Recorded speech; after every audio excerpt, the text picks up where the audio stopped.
Okay, we've got quite a few people online, and I can see that we'll slowly gather over the next little while. So welcome everyone, and thanks for taking the time to participate in this meetup today. My name is Wendy Field, and I'm absolutely delighted to be here today on behalf of the Australian Digital Inclusion Alliance.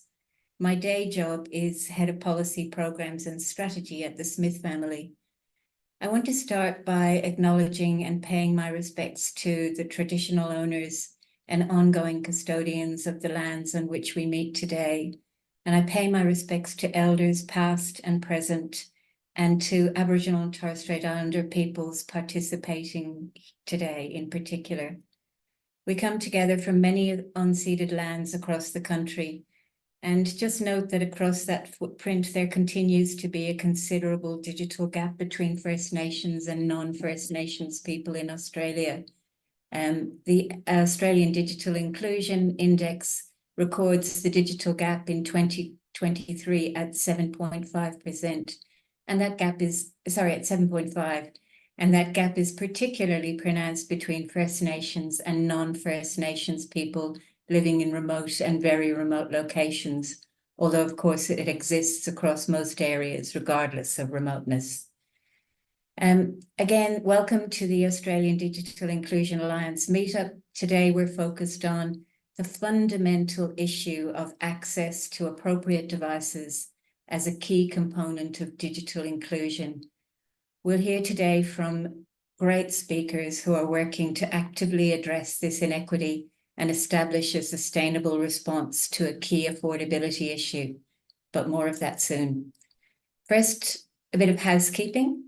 The session is being recorded and will be available after the event via the next edition of the ACCAN newsletter and through the ACCAN YouTube channel. But if you haven't already subscribed to the ACCAN newsletter, I can recommend it as a very good read, so please do go ahead and subscribe.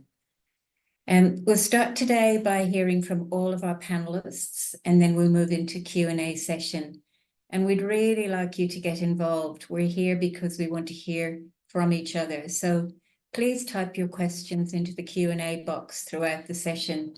And please also make use of the chat feature and ensure that you change the chat settings to panelists and attendees so everyone can see your message. Before we get into today's topic, a little bit about ADIA. It was established in 2017, and ADIA is the Australian Digital Inclusion Alliance, is a shared initiative with over 500 business, government, academic, and community organizations working together to accelerate action on digital inclusion. It's supported by InfoExchange and backed by Google, Telstra, and TAS networks, with participants throughout the country from all sectors. The ADIA vision is to build a digitally inclusive Australia where everyone is equipped to fully participate in the economy and society. And we work across 3 pillars of digital inclusion: affordability, accessibility, and digital ability. And of course, that means that a person has affordable access to quality internet and appropriate devices. There's that word appropriate again. Access to inclusively designed online content that's readable and accessible, including if they're differently abled or from culturally or linguistically diverse backgrounds. And the knowledge, ability, skills, and confidence to complete tasks safely and securely online. And I'm sure we all heard a lot from the e-safety commissioner over the past few days about the issue of safe and secure online. So why does ADIA do this work? The audience here probably doesn't need reminding about the latest ADI data, index data released in July this year, which shows that 9.4% of the national population remains highly digitally excluded, and an additional 14.2% are digitally excluded. Taken together, that means that almost 1/4 of Australians remain digitally excluded. So a brief intro to the topic before I stop talking and let the panelists weave their magic. One of the many issues that the COVID pandemic brought into sharp relief was the issue of access to devices. In our work at the Smith family, we had an immediate surge of families contacting us, really concerned about how their children would or could participate in remote schooling. Obviously, a mobile phone wasn't going to cut it. Of course, this lack of access has been an issue for many years, and as noted in the excellent paper being launched today, it's a prohibiting factor when it comes to fully participating in contemporary society. Again, we'll dig into what appropriate means in this context, and happily we'll have a panel of experts on this topic to guide us through the challenge. And importantly, what we might be able to do and to advocate for to resolve this challenge. The world is full of possibilities. We're in a time of rapid change, and while not discounting in any way the challenges and risks in those possibilities, we need to ensure that access is equitable and not determined by circumstances or the luck of the draw.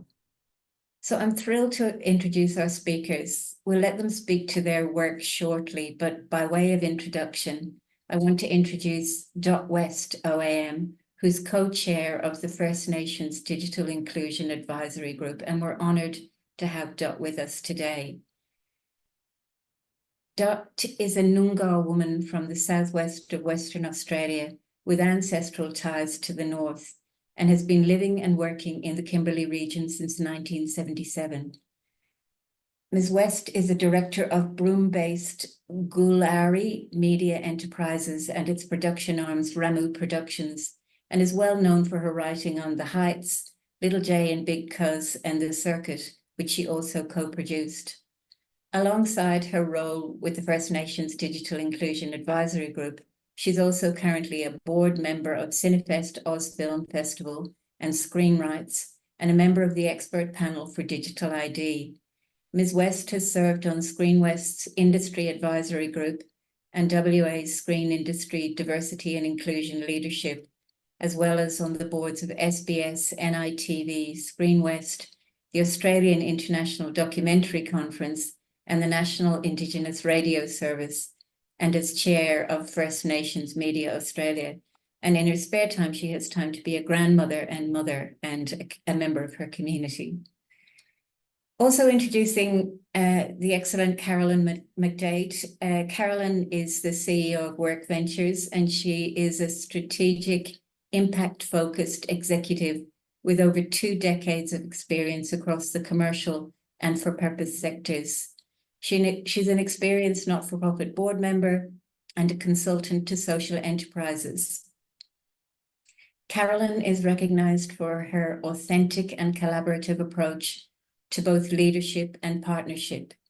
She leads WorkVentures, the country's oldest IT social enterprise, which aims to transform Australia through technology, skills, and meaningful career pathways. In doing so, WorkVentures hopes to create an equitable Australia where everyone can thrive. We also have with us Tanya Karliychuk, who's the Director of Operations at ACCAN. Tanya oversees ACCAN, I don't need to introduce ACCAN to this audience. Tanya oversees a team responsible for ACCAN's federally funded grant scheme, commissioned research program, and consumer education program. She provides leadership, ensuring ACCAN adheres to its values and advances its strategic direction. With extensive experience in research management within the Australian university and not-for-profit sectors, combined with a background in international development, Tanya is especially focused on maximizing the outcomes achieved from community sector collaborations. And lastly on the panel, but by no means least, a person who probably needs no introduction, Kaitlin Roach, who's the operation lead at ADIA. Kaitlin's been working with the Australian Digital Inclusion Alliance since November 2021 in a role spanning member communications, events, research, policy, and advocacy. Prior to joining the ADIA, Kaitlin played a pivotal role in evolving the Tasmanian startup ecosystem, where she designed and delivered an industry-agnostic incubator program for early-stage startups, supporting over 50 founders using emerging and digital technologies. Through the idea, Kaitlin has bridged her interests in policy and digital technology. She's also a member of the Regional Development Australia Tasmania Committee, auspiced by the Australian Government's Department of Infrastructure, Transport, Regional Development and Communication. We're going to start with Kaitlin, who's played a key role in enabling today's event and also in the production and launch of the short but mighty paper that we're launching today. So I will pass to Kaitlin. Thanks so much, Wendy, for the introduction. And on behalf of the ADIA, I'd like to thank you for moderating today's event. We certainly appreciate your deep passion and insights into this topic through your work with the Smith family. As Wendy noted, I'm Kaitlin Roach from the Australian Digital Inclusion Alliance, and I'm joining you from the unceded lands of the Palawa people in the northeast of Lutruwita, Tasmania. It's really fantastic to be here today as we celebrate the launch of our paper, A Digital Inclusion Approach to Device Donation and Reuse, which has been a project under development for quite a few months now. I'm pleased to share that the paper is now available to read or download on the ADIA website, and I'll drop a link into the Zoom chat here for you all shortly. I want to begin by talking a little bit about why we developed the paper and the process we went through to get here. We know that digital inclusion is a multifaceted challenge, and the ADIA works across the 3 pillars of digital inclusion, as Wendy mentioned, that being digital ability, accessibility in terms of meeting the needs of differently abled people or those from culturally and linguistically different backgrounds, and affordability of both connectivity and devices. We also know that access to an appropriate device is fundamental to being digitally included, as it enables participation in a range of online activities that really are required in everyday life, such as access to government services, banking, telehealth, studying and finding or undertaking employment, remaining socially connected, and even consuming art and culture.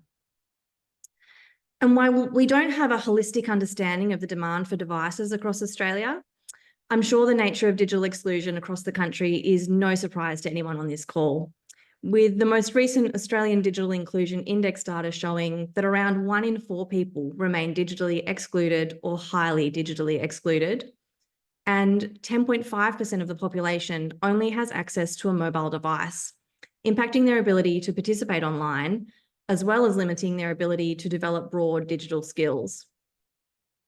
What we do have, however, is cohort-specific data, such as for school students in low-income families, providing us with an indication of the demand.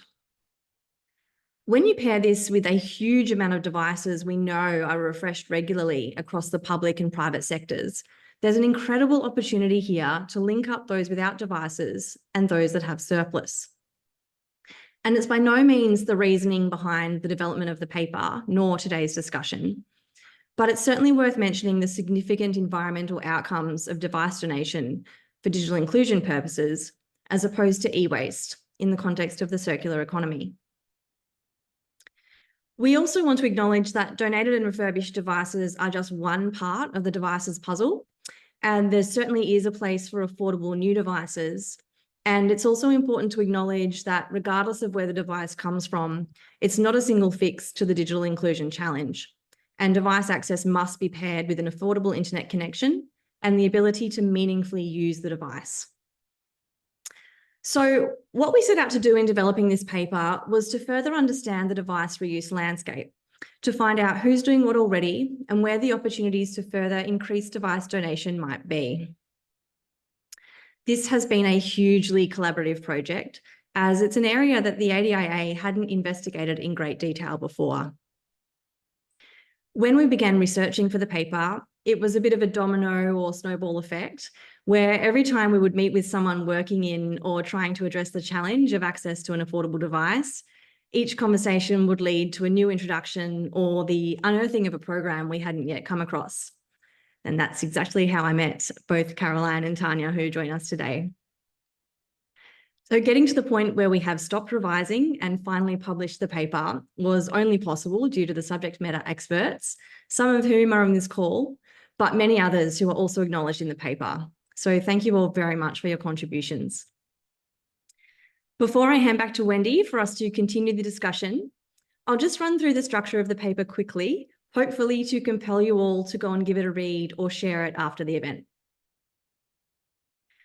Essentially, what we have done is introduce the background by focusing on the state of digital inclusion in Australia and detailing the information we have available in terms of the demand for devices, but also the potential quantity of devices that could serve a digital inclusion purpose if donations were increased from both the corporate and public sector. We then spend a little time talking about the utility of laptop and desktop computers as opposed to mobile phones and tablets, before what I think is the most important aspect of the paper, and that's the case studies that we've included to highlight the impact of device donation on vulnerable people across Australia. I'll let you read about them yourselves, but we have included a case study example from the corporate, not-for-profit and public sectors, as we really hope that more organisations will consider a device donation program by reading about the positive outcomes this small example is having. In the corporate sector, we've looked at Westpac and their relationship with WorkVentures. In the not-for-profit sector, we've included the partnership between the Australian Computer Society and Parents and Citizens Association in Queensland. And I'm very proud to say that our public sector example is from Tasmania, where we shared the work that Tasmania's publicly owned energy distributor, TasNetworks, is doing, donating devices and volunteer hours for digital tutoring to Neighbourhood Houses Tasmania, among other organisations. Lastly, the paper focuses on the opportunities for device reuse and the potential policy levers to address the challenge.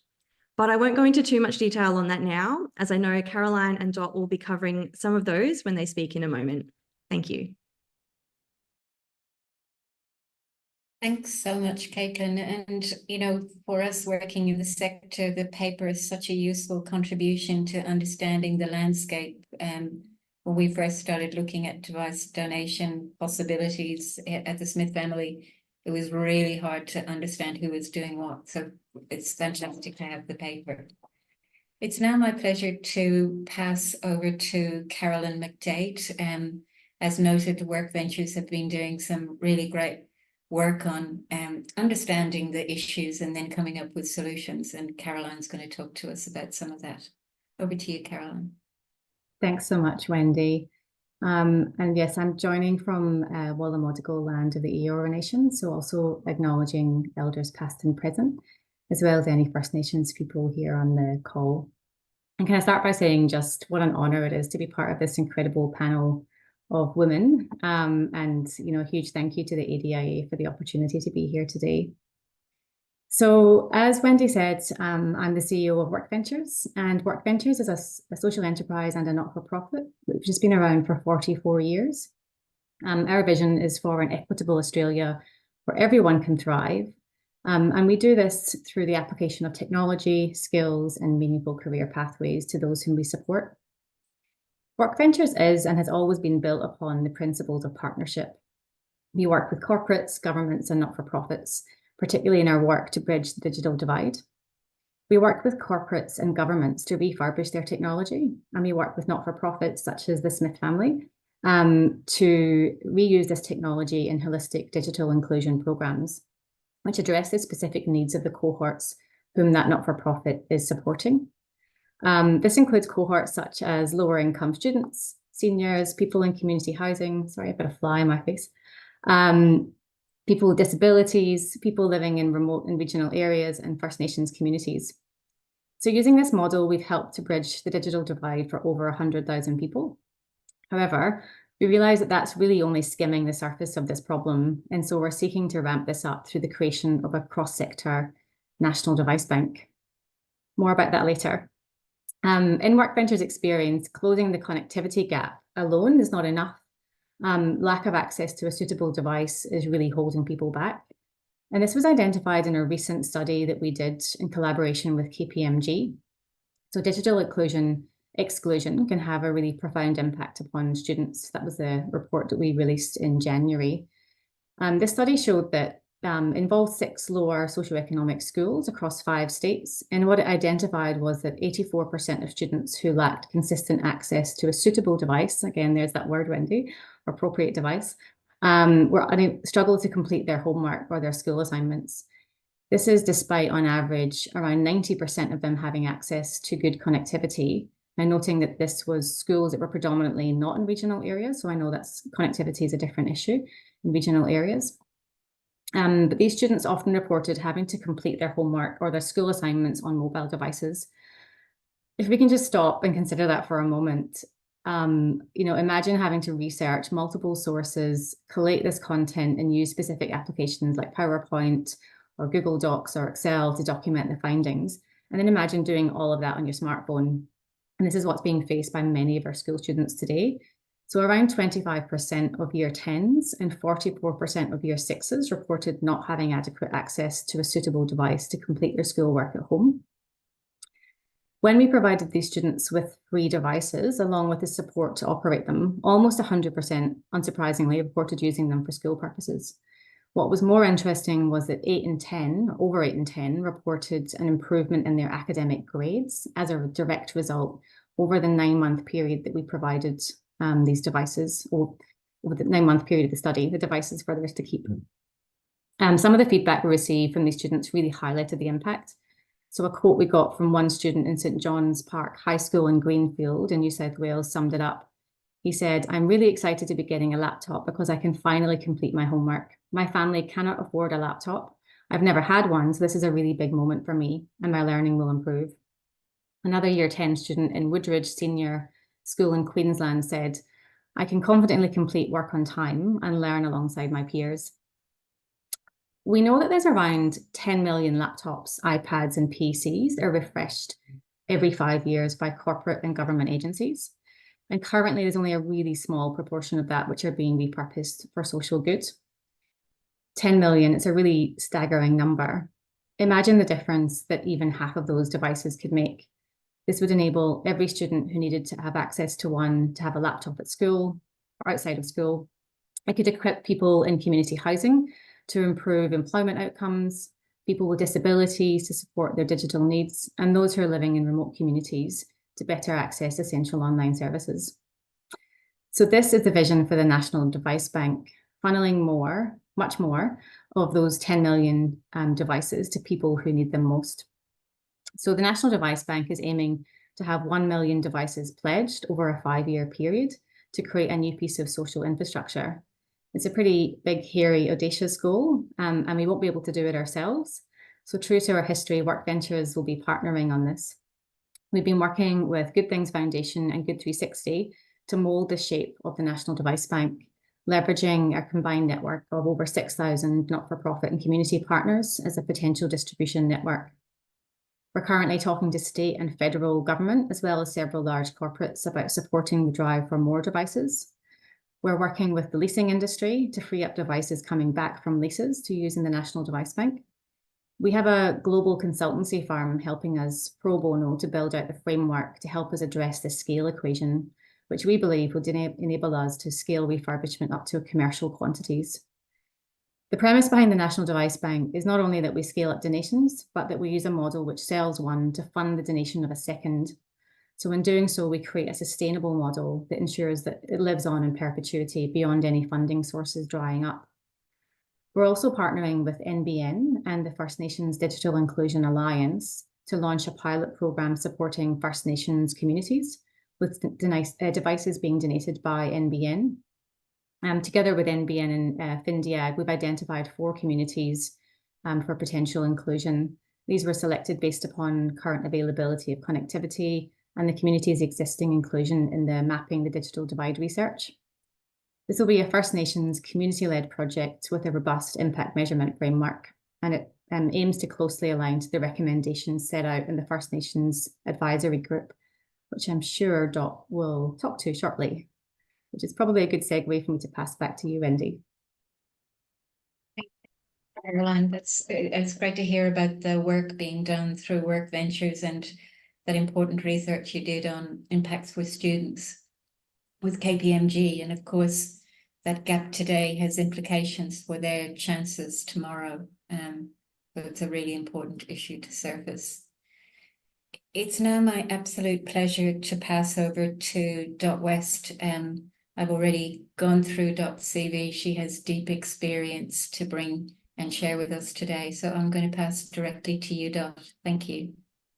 Thanks, Wendy. Yes, I'm a Nyungar woman from the southwest of WA and co-chair of the First Nations Digital Inclusion Advisory Group. I come to you from beautiful Yaru country in Broome, and so I'd like to acknowledge the traditional owners of the lands and sea on which I sit, but also where we all gather from, and pay my respects to elders, both past and present. I also extend that respect to Aboriginal and Torres Strait Islander peoples who've joined us today and offer a warm welcome to all. And I know one fellow First Nations person that has been able to join us from Erebor Island in the Torres Strait is my co-chair, Associate Professor Linda Norman Parker. Lyndon is on Erebor undertaking research as part of Remit's Mapping the Digital Gap project, which is a crucial data source for all of us interested in digital inclusion. The advisory group was established by the Australian government in January 2023. All our members are First Nations Australians, and we're supported by Digital Inclusion Expert Panel, which is made up of experts from across the media, broadcasting, and telecommunications sector. The advisory group's purpose is to provide advice to the Australian government on ways to achieve Target 17 of the National Agreement on Closing the Gap, which aims for equal levels of digital inclusion by 2026.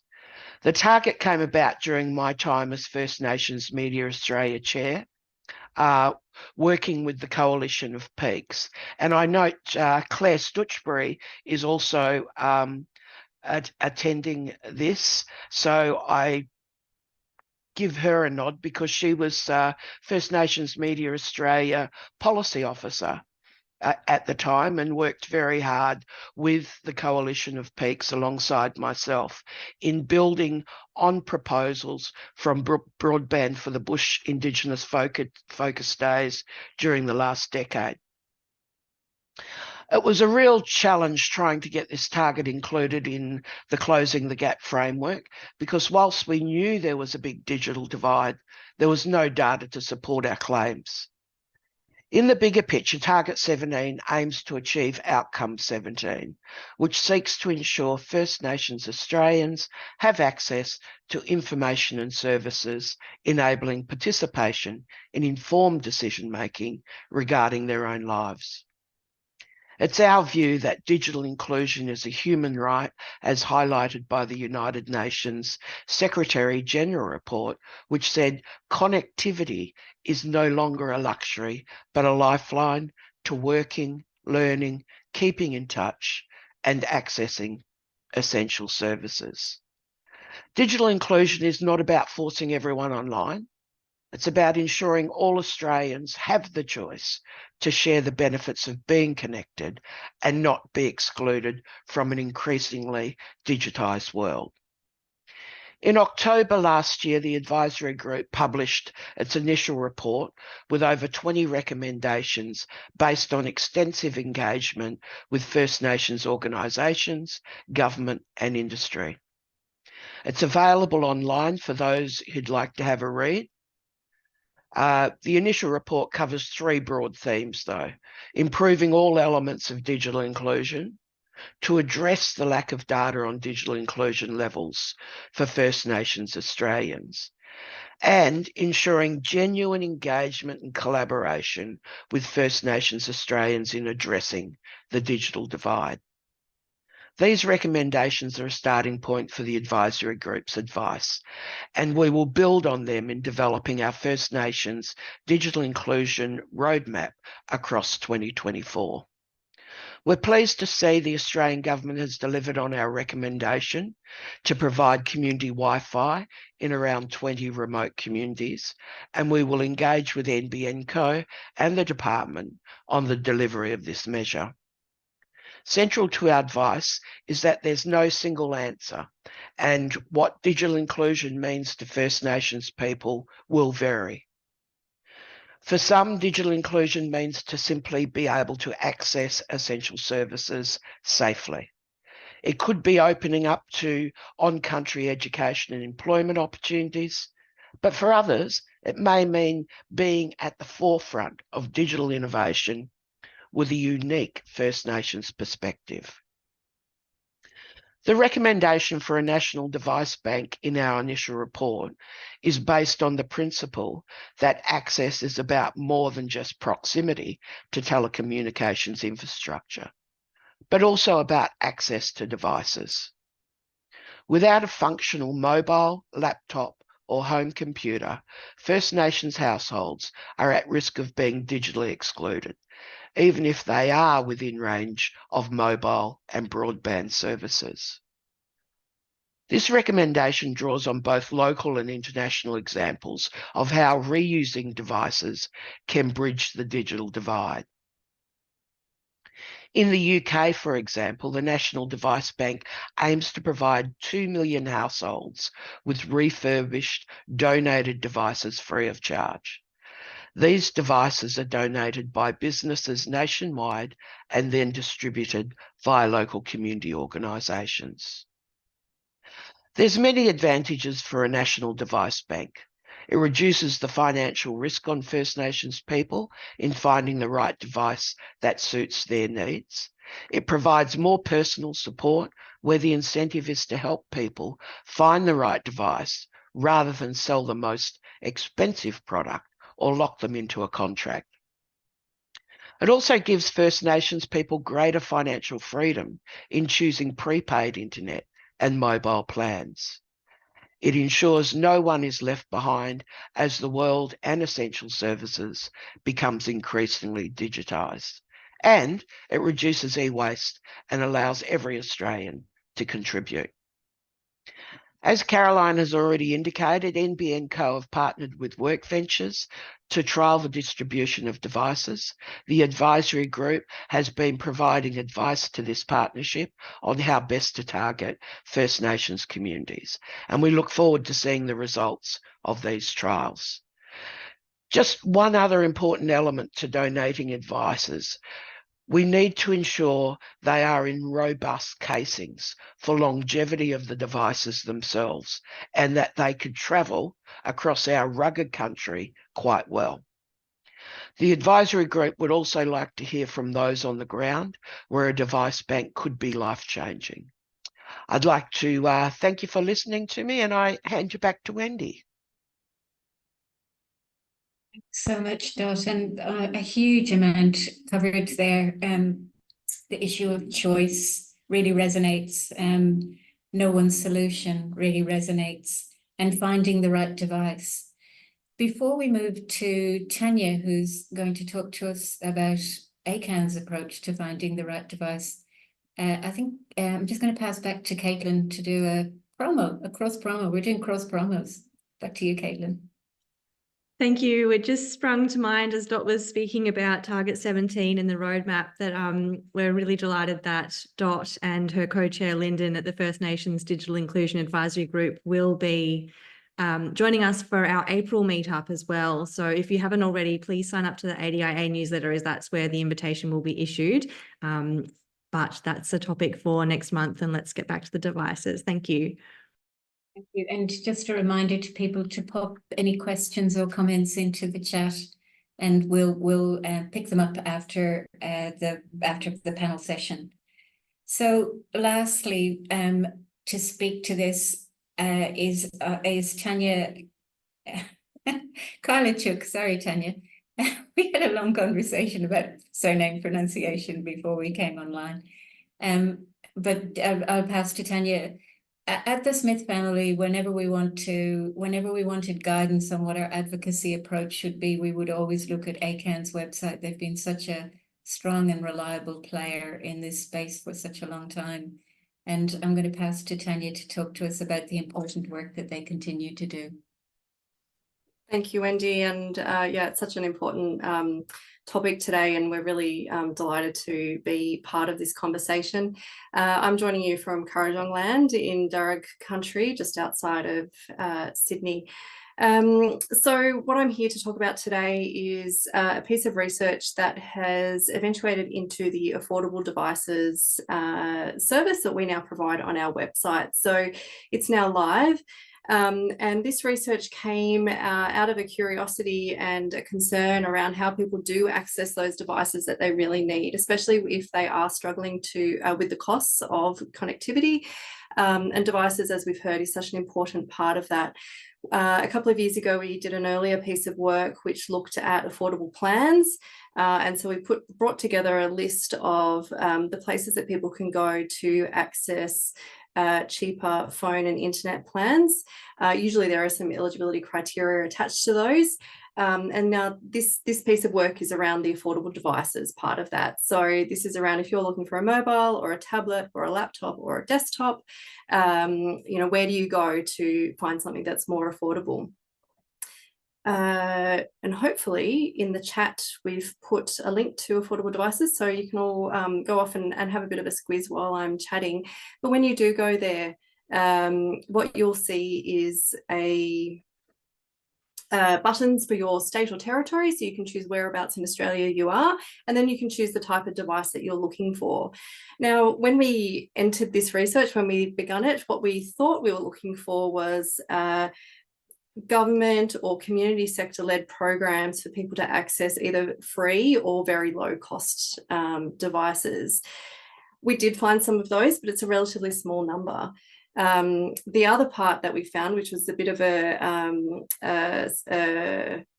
unexpected win out of this research, was that we also found a list of suppliers who actually work with the community sector to deliver devices to people. So if you on the call today are from an organisation that's working with a community and you see that devices or the access to devices could really benefit the people that you're working with, there's actually a link on our site now to the link of suppliers who actually would work with you to check what kind of eligibility might be required to access those devices. But that's a group of suppliers who don't actually work directly with the public, but they'd be happy to work with community organisations. So I'd really encourage community orgs on this call to really go and check that out and see whether there's something that might be there for you.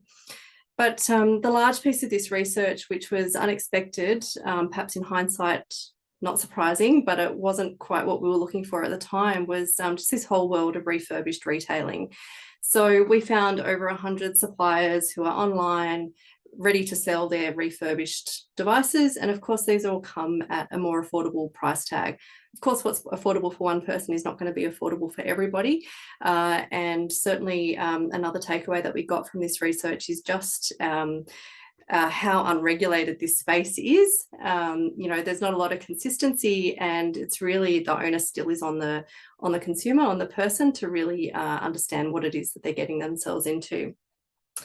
So the refurbished device market is large, largely unregulated. Obviously, there's some really big benefits here. There's the environmental, there's the lower prices, and we really kind of questioned, you know, is this an area that we are going to publish? And we landed on yes, because, you know, for some people, this is going to be a really suitable option. But it does come with some risks. There is a lack of transparency and a lack of information around exactly what it is you're purchasing when you buy a refurbished device. And ACCAN's concern is that it is causing consumers confusion. And, you know, people don't know what they don't know about the device. And so we're really looking to open up this conversation and to provide more consistent and clear information for consumers when they are looking to purchase a refurbished device.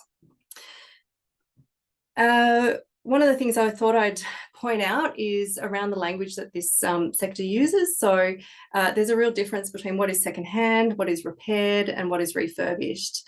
Even what is refurbished is not standard. A device may have had a small repair, or it may have had a full refurbishment. So the number one thing is to try and understand exactly what it is that you're buying. You want to have a look at the type of information that's provided by the supplier and ask questions where possible. In the course of this work, we spoke to some suppliers. We know that some use, have a whole factory at their fingertips, and they have industrial grade machines, but we don't know whether all of the suppliers have those kind of facilities available, and nor are there requirements to communicate to consumers about what their process is for refurbishing devices. So it's very difficult to judge the quality of that refurb process. The industry does have a standard for best practice.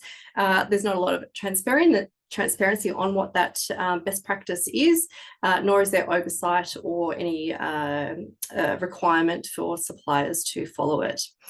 So, some of the major things that obviously people will be interested in is, what's the battery capacity going to be like?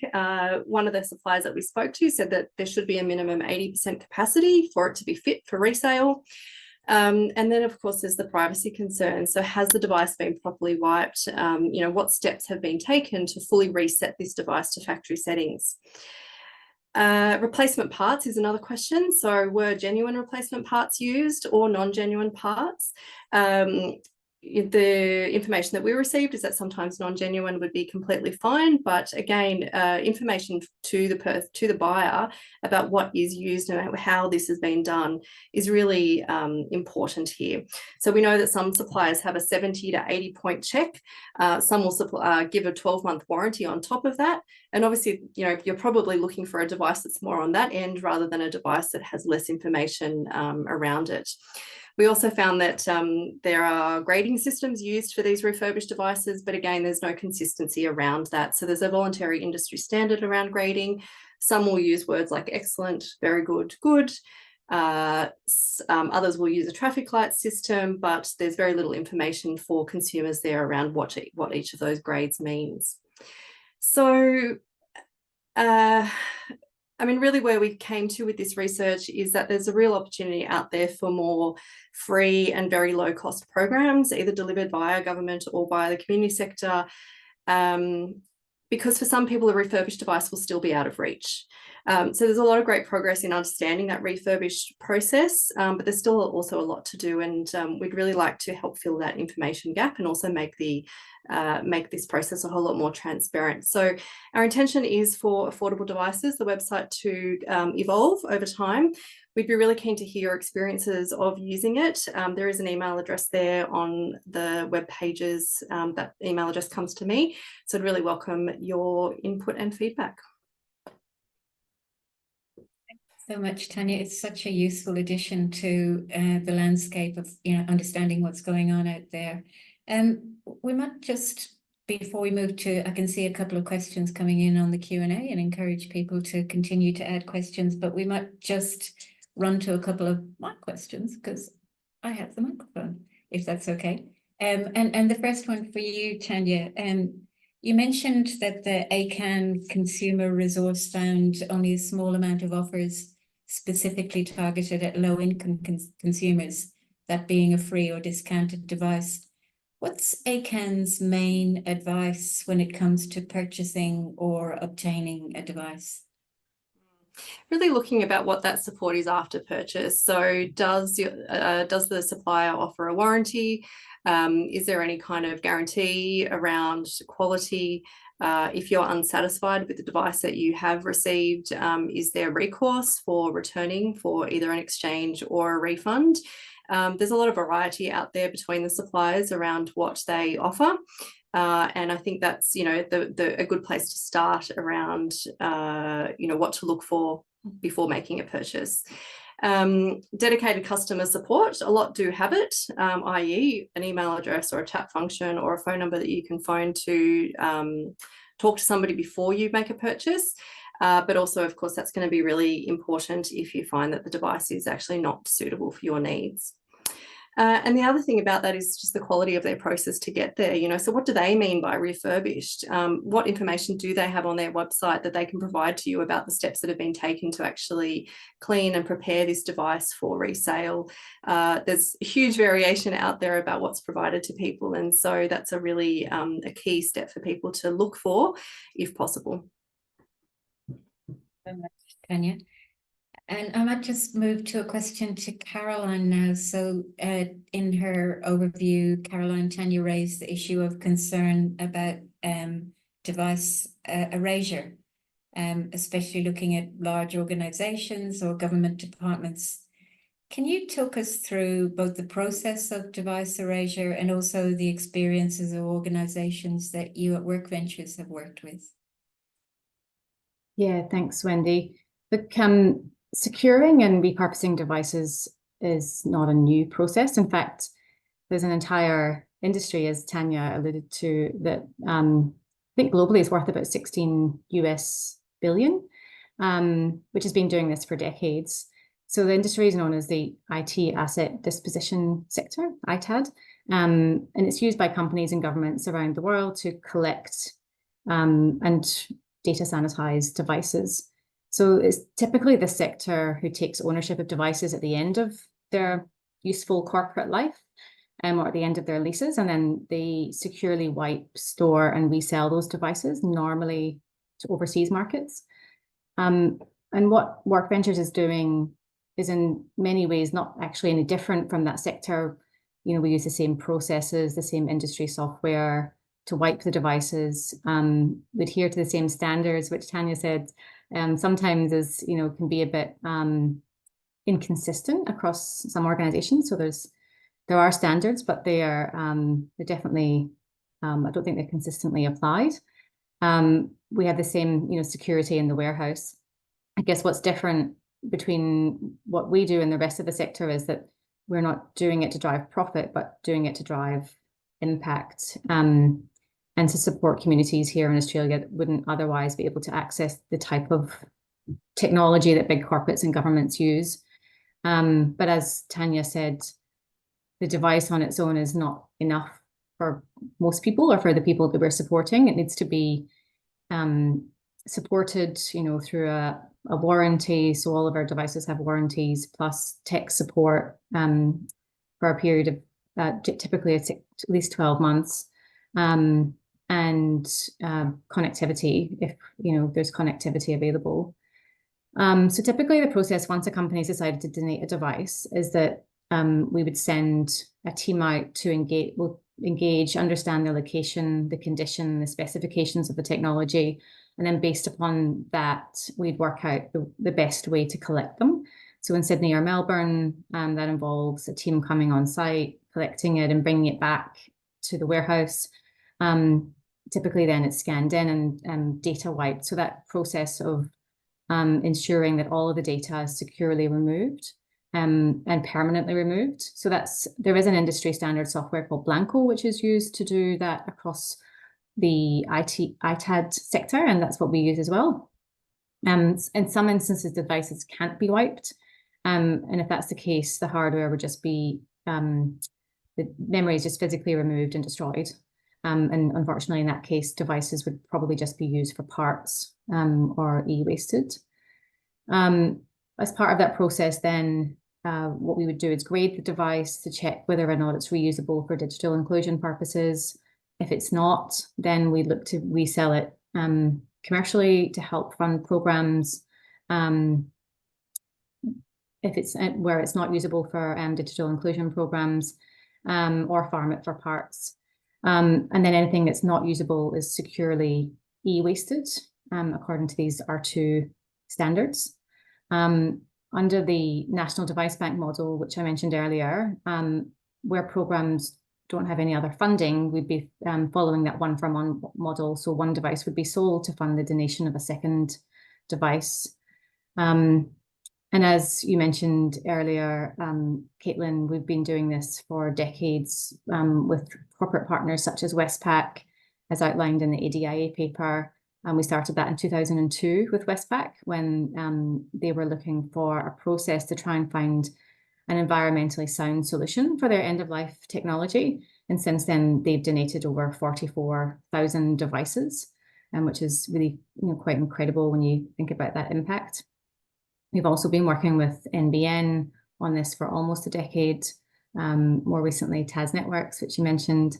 As of late last year, WorkVentures have been added to the New South Wales government panel of suppliers who are able to provide these services, meaning that there's around 250 New South Wales government agencies who can now donate devices to WorkVentures for social impact purposes. I think that's all from me, Wendy. Back to you. Thanks so much, Caroline. And you talked a bit about, the role the government can play, and there are initiatives at both the state and Commonwealth level. I'm going to pass now to Kaitlin and Dot, just a question around what policy levers can be pulled to provide an enabling environment and ensure a greater amount of devices are being reused for digital inclusion programs. So I might start with you, Kaitlin. Thanks, Wendy. My answer to this question actually ties in really neatly with what Caroline has just been talking about in terms of e-waste for devices that aren't appropriate for device donation for digital inclusion purposes. But one thing that we believe that would have a significant impact is including device reuse within existing product stewardship schemes in Australia. In this context, looking at the National Television and Computer Recycling Scheme, which currently focuses on e-waste. We do go into detail on this in the paper, but it's by no means a novel idea. In 2021, the Productivity Commission referenced the scheme in its Right to Repair inquiry report, which said the NTCRS, or National Television and Computer Recycling Scheme, was designed to be a recycling scheme only, with minimal incentives for co-regulatory bodies to repair and reuse collected e-waste. This results in some otherwise functional or repairable products being dismantled and destroyed for their component materials rather than being put to higher value uses. In other words, for digital inclusion outcomes. And since the Right to Repair report back in 2021, the Australian government has committed to develop a mandatory product stewardship scheme to reduce waste from small electrical products. And last year, the ADIA had the opportunity to advocate to the government to incorporate device donation into the proposed regulatory approach. Thank you, Kaitlin. And Dot, over to you from your deep experience in working across policy. Yeah, I suppose, in terms of the First Nations Digital Inclusion Advisory Group, we can't necessarily speak on behalf of government in terms of policy levers, but I can say that all levels of government have a role to play when it comes to a device bank. And there's many direct and indirect policy levers. One of our roles, of course, is at advocacy level. So we try to push it in all directions for things to happen to ensure that First Nations people aren't digitally excluded. But first, beyond funding, the Commonwealth can provide guidance and safeguards for a national device bank to ensure that industry and charities are clear on their roles and responsibilities. Also, the Commonwealth can strengthen consumer protections and promote more consumer-friendly practices, such as prolonging the longevity of devices. This will not only mean more viable donated devices, but it'll be a huge relief to digitally excluded Australians more broadly, who don't have the money to continually update their devices. At a state, territory and local government level, each government can implement a recycling donation scheme that considers their consumer preferences within their jurisdiction on matters such as drop-off and pick-up locations and service centres. We also know that governments of all levels often go through a lot of devices as they refresh their IT equipment. Simply having governments commit to donating used devices as a standard process would go a long way. The other critical element is simply getting everyone from government, industry, consumer organisations, community representatives and charities together in a room and agreeing to work together, to collaborate together. There's always the issue of funding to help get a national device bank off the ground, but we already have a strong culture of donating items to those in need. And once a national device bank gets funding, it can grow and aim to be self-sustaining. So much, got radical there, working together. Yeah, it's got to happen one day.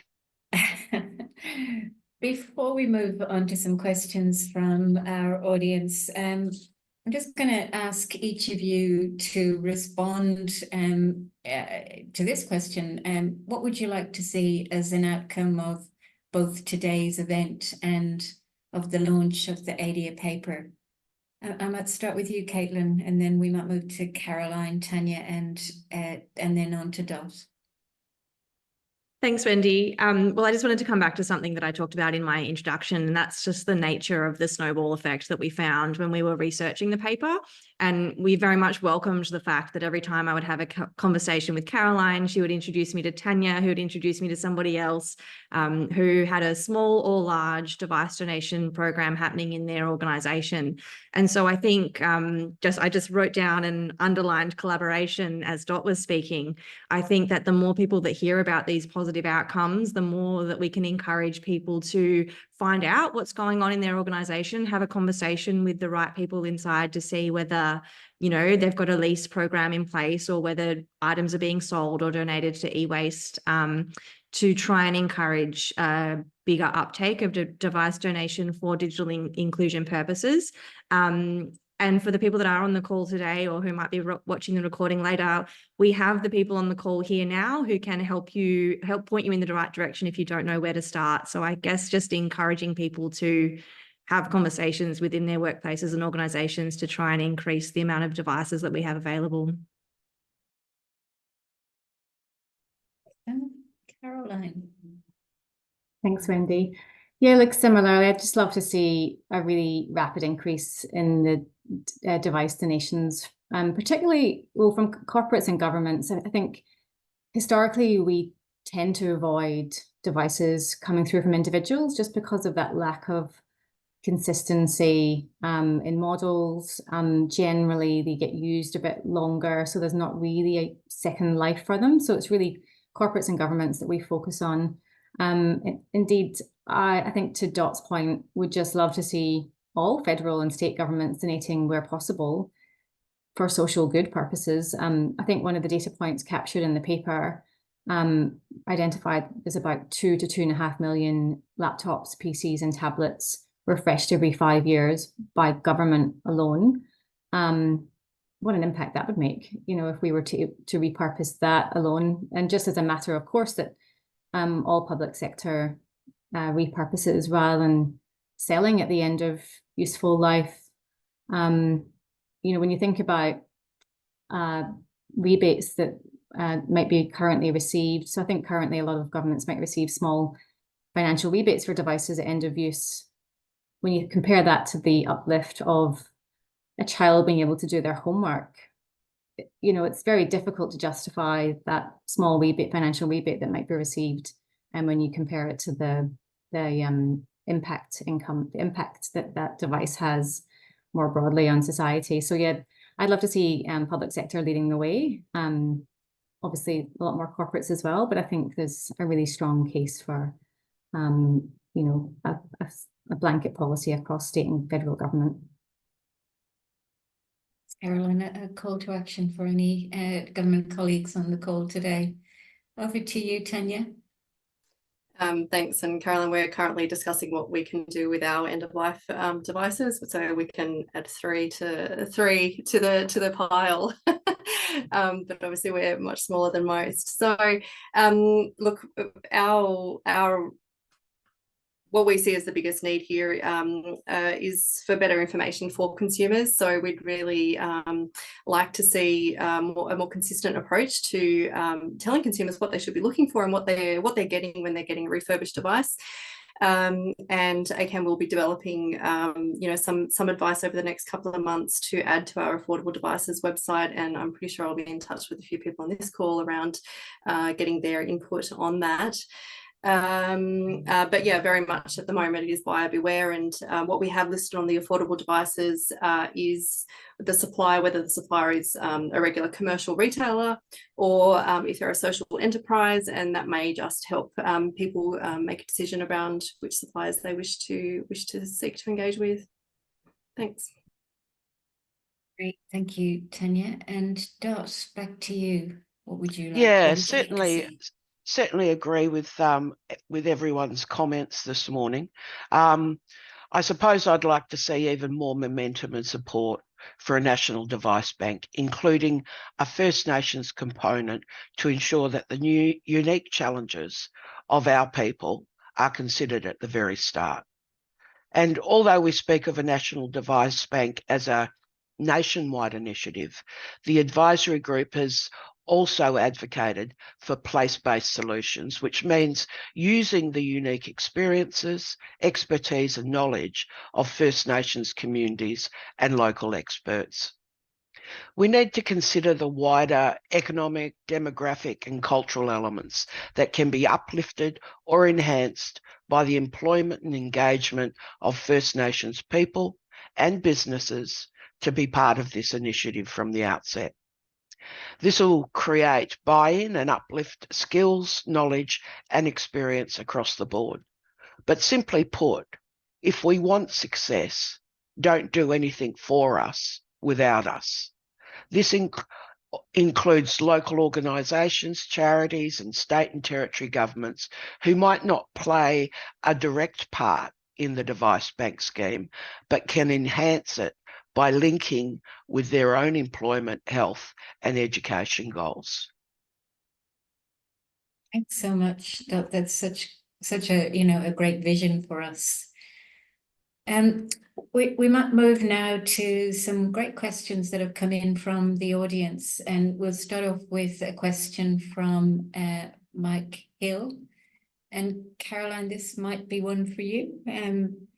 Noting it's a great paper, is accessibility to support for setting up, connecting and installing applications needed for online safety, such as antivirus, within the scope of work?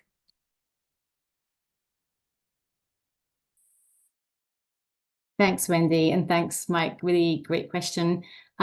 Typically, when we work with our not-for-profit partners, we'll identify the specific needs of the cohorts that are being worked with.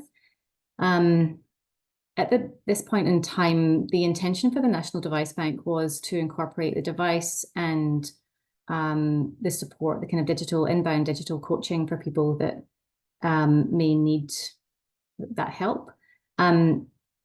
If we are looking at, so in a standard WorkVentures program, we would typically include things like content filtering or safety and security, if required by the cohorts that we're supporting.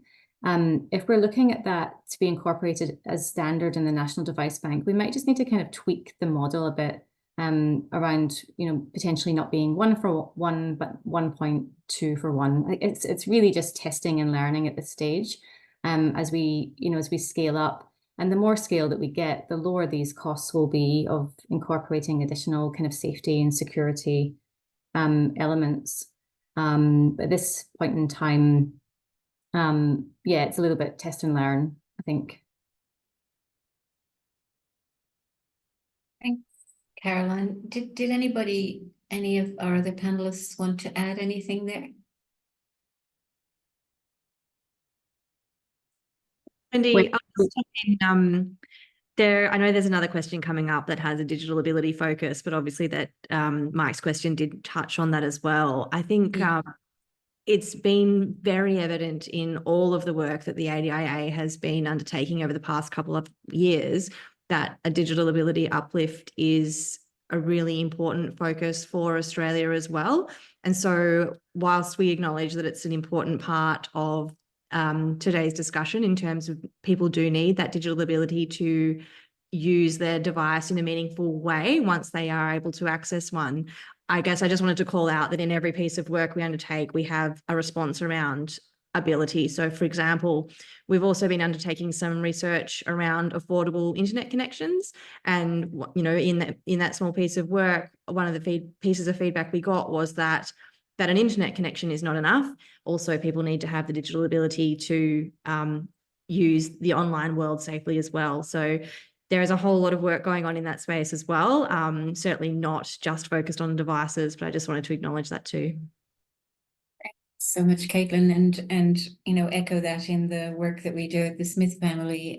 One of the pieces that came through loud and clear when we spoke to parents about what they want is that they're not interested in having their digital skills developed. They're interested in, how they can access the things or participate in the things that they want. So to Dot's point around, there's no one solution. It's kind of framing our approach to digital skills development in the lives of the people that we're working with. It's such an important marker of what we do.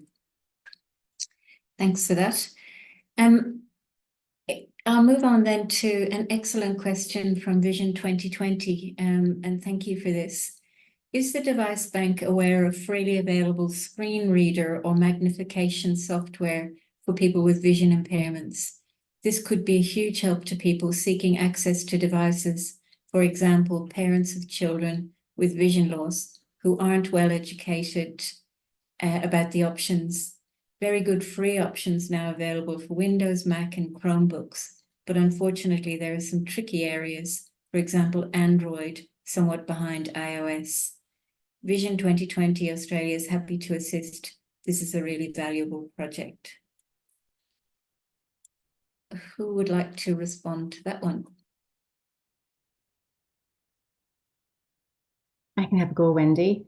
I think we'd love to have a conversation with Vision 2020. I think we are definitely aware of a lot of those free software tools, and as they pointed out, they're not widely known. And I think the more that we can increase awareness of these free, Microsoft suite of tools and others, the better. So really, that would be part of, I guess, going back to that point that you made earlier, Wendy, around there's not one solution that suits everyone. I think it does need to be a tailored approach, which we have to feed into the way that the National Device Bank is set up, so that we are providing the right hardware to meet the demands or the needs of the people that are being supported. And that really picks up on Dot's point earlier as well around it does need to be, co-designed with the end users in mind. Caroline. Tanya, did you want to add anything? Yeah, it's not directly related to this conversation, but ACCAN does also run the Accessible Telecoms service. So Accessible Telecoms is designed as a way to find devices with particular accessibility features. So it's designed for people with disabilities. Seniors are often is another big group that use this service in particular. So there is a phone number that you can call. There's a help desk where you can speak to a real person. They're members of our ACCAN team, but Accessible Telecoms is really designed to help people find the accessibility supports that they need for their devices. Thanks, Kaitlin, you're great on the links. So that's one part. ACCAN's also been funded to this year create what we're going to call the Digital Skills Finder, again focused on people with disabilities and training that's designed for people with disabilities. So thanks to the Outer Foundation for funding this work, but this will become a new part of our Accessible Telecoms website. So I just want to add that in there as another piece of the inclusion puzzle. Thanks. And I think this is such a great demonstration of, making connections and conversations leading to conversations. So Vision 2020, make sure you reach out to Caroline and perhaps to Tanya as well, and we can progress this discussion. It really is a great example of, you know, what is appropriate and accessible for various people who need to have access. And we'll move on to a question now from my colleague, the very amazing Heather Spacavento. She loves the idea of a device bank and the changes that could bring to students engaging in education and others in need of device access. Will the device bank provide any digital skills assistance to recipients who may need it? And we've had a bit of a conversation about digital skills. Is that the role of a device bank, or how should we think about that from a systems perspective, I suppose? And I might start with you there, Dot, if that's okay. Yeah, I suppose people that might be familiar with our initial report is that we have made a recommendation in terms of digital mentorships, ensuring that there are people within the local communities that are able to give guidance and support people to operate their devices safely, but also learning how to operate different programs and the devices themselves. So what we sort of like advocate for is making sure that we have place-based solutions in terms of digital literacy, so that there are people within the local community that are able to do that, rather than something that sits over east and you've got to call them, you know. So there's face-to-face interaction, basically. And I know colleagues from the Good Things Foundation Online would also really advocate for place-based solutions and, you know, leveraging local networks. It's an important way to support communities. Anybody else want to add anything to that question? Wendy, I don't want to speak on Caroline's behalf, but I would like to just share a little bit of anecdotal evidence that is included in our paper in regard to accessing digital skilling. And so WorkVentures have found, and Caroline, by all means, please feel free to jump in and correct me, that a high proportion of people who do receive a donated device will then accept that digital upskilling opportunity as opposed to seeking out digital tutoring themselves. So what WorkVentures found was that by providing the device, it's a really easy in to upskill people. And so I guess if we can build on that momentum that WorkVentures have found, there would be a really big opportunity to provide both devices and upskilling. Yeah, that's a really great point. Thanks for remembering that, Kaitlin. So yeah, partnering, giving that additional, bundling it all into a device donation really does seem to incentivize people to do the digital skills training, or, you know, access digital skills. So I think it provides a really great entry point into communities who may otherwise not be interested or not have the kind of motivation to put themselves forward for digital skills training. I think, you know, our ethos has always been that we can never provide a device to someone without providing them with the ability to have support, access support.